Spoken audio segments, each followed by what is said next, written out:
Hi everyone और good morning, सुप्रभात। आप सभी का भरपूर स्वागत है एग्ज़ाम रूट में। और आज हम जो इज़राइल और फिलिस्तीन के बीच में जो युद्ध चल रहा है उसमें हमारा पक्ष यानी जो भारत का पक्ष किस साइड है उसके बारे में थोड़ी हम चर्चा करेंगे। यूँ तो आप सबको बहुत सारे स्रोतों से पता चलता है, क्योंकि भारत में न जान कर पहचान कर नहीं, सुनी सुनी बातें दोहराना बहुत ज़्यादा मायने रखा जाता है। उसी तरीके से चाहे आपको नंबर 1 मीडिया हो या फिर फेसबुक यूनिवर्सिटी हो या व्हाट्सएप विश्वविद्यालय हो, इन पे तमाम प्रकार की जानकारी आपको मिल जाती है। और जानकारी भयानक जानकारी मिल जाती है कि भारत का पक्ष किस ओर है। तो उस पर मैं चर्चा करूंगा कि हमारा पक्ष किस साइड में है। थोड़ा जानकर ही और किताबों अच्छे स्रोतों से पढ़कर ही अगर आप कुछ तर्क अपना देकर ही किसी का सपोर्ट करें तो ही बेहतर होता है।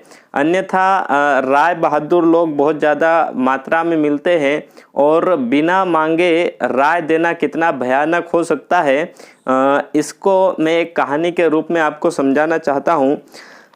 एक समय एक राजा ने वहाँ की जो जनता है उस जनता के लिए मुफ्त में भोजन की व्यवस्था करवाई और उसमें उन्होंने भोजन के लिए पूरी व्यवस्था रखी।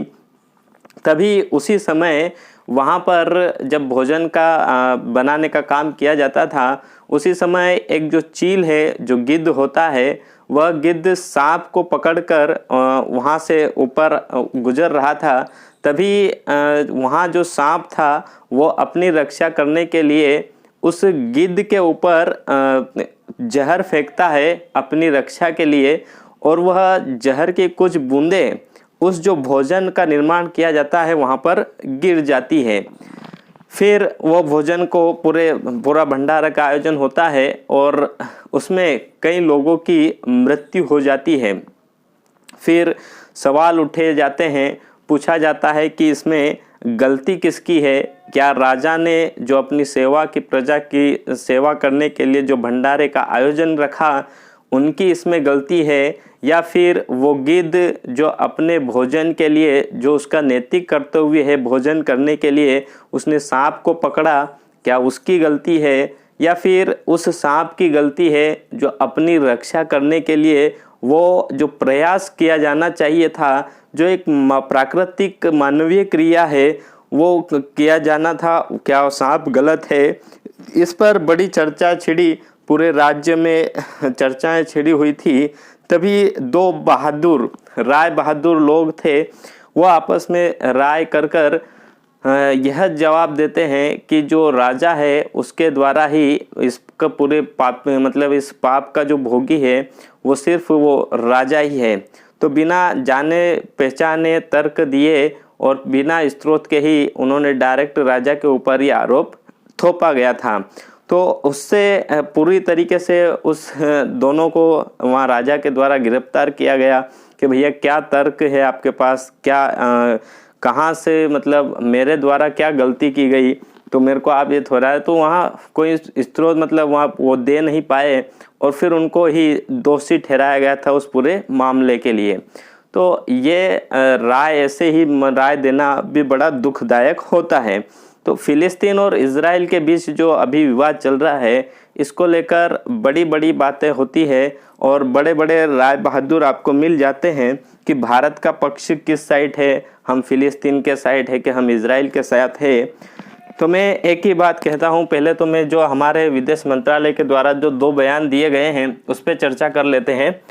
पहला जो आया था कि जब उस समय हुआ था अटैक, इज़राइल पर हमास का हमला एक आतंकी घटना है, ये सा मानना है हमारे भारत का।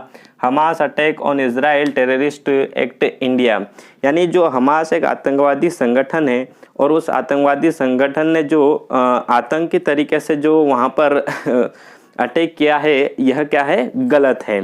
फिर उसके बाद दूसरे दिन ही हमारा आया था कि फिलिस्तीन को लेकर भारत की नीति में किसी प्रकार का कोई बदलाव नहीं है, no change in India's policy regarding Palestine, यानी हमारी जो पॉलिसी है फिलिस्तीन को लेकर हम पूरी तरीके से पूरे पक्ष में नहीं है इजराइल के, कि हम जो फ़िलिस्तीन के हमारी जो भी पॉलिसी बनी हुई है उसमें कुछ बदलाव करें। हमारी कोई मानसिकता ये वाली नहीं है कि हम उसमें किसी प्रकार का बदलाव करें। यानी सीधा साधा यही मतलब है कि हमारी जो पॉलिसी है, फॉरेन पॉलिसी यही है कि हम सबके साथ है, हम आतंकवादी घटनाओं के खिलाफ है, वो चाहे किसी धार्मिक आधार पर आतंकवाद किया गया हो या किसी क्षेत्र के आधार पर किया गया हो या कोई जाति के अकॉर्डिंग अगर किसी भी आतंकवाद किया गया है तो भारत उसके खिलाफ है।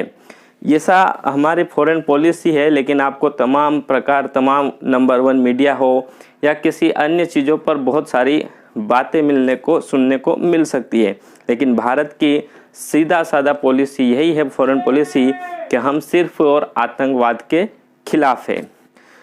बहुत बहुत धन्यवाद। जय हिंद, जय भारत।